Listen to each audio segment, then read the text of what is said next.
सच अगर सुनना चाहते तो सच ये है कि खुलेआम गुंडा राज चल रहा है और उस गुंडा राज में अगर कोई गरीब दलित पिछड़ों की आवाज बन के उनकी मदद करने के लिए आगे बढ़ रहा है तो उसके साथ भी गुंडों जैसा सलूक सरकार के इशारे पे पुलिस और प्रशासन कर रहा है। क्या एक चुनावा जनप्रतिनिधि किसी पीड़ित परिवार से नहीं मिल सकता है? इसका कोई जवाब प्रशासन और पुलिस के पास नहीं है। मुझसे मैंने फोन पे बात की, उन माँ को देखा, उस बहन को सुना, लेकिन सच ये है कि ये भी लोकतंत्र का चीरहरण है, लोकतंत्र को शर्मसार करने वाला विषय है। जब मैं यहीं खड़ा हूँ 1 किलोमीटर पे तो मुझे क्यों नहीं मिलने दिया जा रहा है? अगर मैं उनसे नहीं मिल सकता तो क्या उनको न्याय मिल सकता? समझ के देखो, कुछ तो ऐसा है जिसको छिपाया जा रहा है। सिर्फ सीबीआई जांच नहीं, 2 चीजें हैं जिसपे आप सुन लो। कम से कम 50 लाख रुपए का मुआवजा उस पीड़ित परिवार को मिलना चाहिए, कम से कम, जिससे वो परिवार अपने पैरों पे खड़ा हो। उसके परिवार को एक सरकारी नौकरी मिलनी चाहिए, क्योंकि वो मरने का हकदार नहीं था। उसने तो मेहनत से पैसे कमाए, जिन लोगों ने उसको लूटा। और अभी जब मैंने परिवार को वीडियो कॉल में देखा तो 4 लोग उसके साथ दिखाई दे रहे हैं।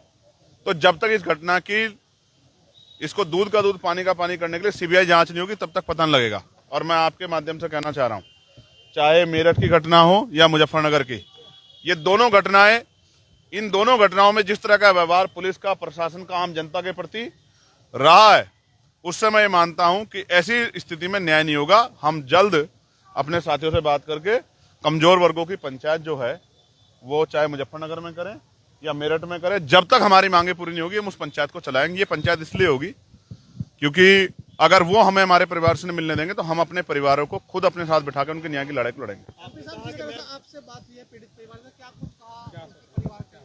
वो अपनी बात कह रहे थे, लेकिन उसके साथ उनकी आंखों से लगातार आंसू भी बह रहे थे, क्योंकि वो इस बात को भी कह रहे थे जब हमारे प्रतिनिधि को हमसे मिलने नहीं दिया जा रहा है तो हमें न्याय कैसे मिलेगा। ये बात उनकी सही है। आप 300 मीटर से यहां से पकड़ लेगी पुलिस उनको।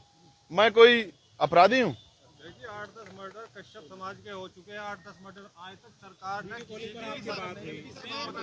क्या वीडियो कॉल पे बात करना, क्या वो किसी दूसरे देश में जो वीडियो कॉल बात करवानी पड़ रही है? ये सरासर जो है लोकतंत्र की हत्या है और ये सरासर किसी चीज को किसी छिपाने का, उसको किसी दूसरी तरफ मोड़ने का प्रयास है। उनको पता है मैं जाऊंगा तो क्या होगा, जब मैं अपनी बहन का हाथ पकड़ूंगा तो उनको संबल प्रदान होगा, उनको हिम्मत प्रदान होगी।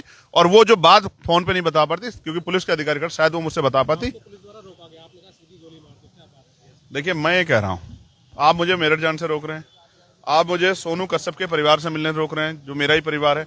जब आप मुझे कहीं जाने नहीं दे रहे हैं और मैं लोगों की आवाज उठा रहा हूं तो आप एक रास्ता है कि आप इस आवाज को परमानेंट के लिए बंद कर दो। इसलिए मैंने कहा कि सरकार को चाहिए कि वो मुझे गोली मार के मेरी हत्या कर दे। जब मैं ही नहीं रहूंगा, मैं जब तक रहूंगा मैं तो लड़ता रहूंगा। चाहे बुढ़ाने में आप जुल्म करोगे तो भी लड़ूंगा, जब आप यहाँ कश्यप समाज के 7-8 लोगों के मर्डर होंगे तो भी मैं लड़ूंगा, जब यहाँ कपसाड़ जैसी घटना होगी, जब हमारी माँ को मारा जाएगा तो भी मैं लड़ूंगा। तो एक ही तरीका है ना, अगर आप न्याय नहीं देना चाहते तो मेरी हत्या कर दो। आसान ये है, मैं जब तक जिंदा रहूंगा मैं तो लड़ता रहूंगा। तो आप मेरी हत्या कर दो, आपकी बहुत सारी मुसीबतें कम हो जाएंगी। या फिर आप मुख्यमंत्री जी से मैं कह रहा हूँ वो इस अन्याय को खत्म करें। अगर वो अन्याय को खत्म नहीं कर सकते तो उनको कोई अधिकार नहीं ये कहने का कि हमारे प्रदेश में कानून का राज है। आपने ये भी कहा है कि मैं बहुत जिद्दी हूँ, तो इसका क्या मतलब? जिद्दी का मतलब ये है कि मैं कानून की मर्यादा का पालन करता हूँ। पुलिस के लोग कह रहे हैं कि वहाँ लॉ एंड ऑर्डर डिस्टर्ब हो जाएगा, तो हो सकता है रात को फिर आपसे मुलाकात हो। इस बार मुलाकात हो सकता है मोटरसाइकिल से हो या ऑटो से हो, किसी भी चीज से हो, मैं अपने परिवार से मिलूंगा तो जरूर। ये बात ध्यान रखना कि भाई हम महापंचायत करेंगे, आपको पीड़ित परिवार से तो मिलने नहीं दिया जा रहा, महापंचायत पर रोक नहीं लगेगी? अब मैं फिर कह रहा हूँ करो, आएगा ना, पूरा समाज आएगा। आज तुम्हें बिना बताया है ना, पूरा समाज आएगा। देखो मैं संवैधानिक आदमी हूँ, आप न्यायप्रिय किसी बात पे रोकोगे मैं खुद रुक जाऊंगा, लेकिन आप डंडे के जोर पे रोकोगे, गोली के जोर पे, तो इतनी तो हिम्मत नहीं है।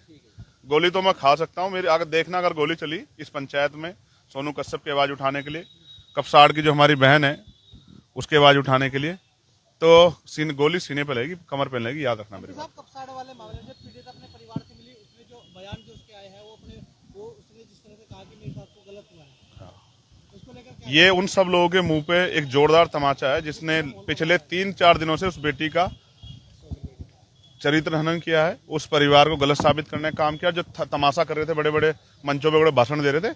मैं एक बात बता रहा हूँ, ये गरीब समाज बड़ा भावुक समाज होता है। ये अगर इसने मन में ठान ली ना और अपने साथ जो अन्याय हो रहा है उसका बदला लेने की अपने मन में वो कर ली, तो बहुत सारे लोग बहुत सारे सदनों के दरवाजे नहीं देख पाएंगे। याद रखना मेरी बात को। धन्यवाद। सकते हैं।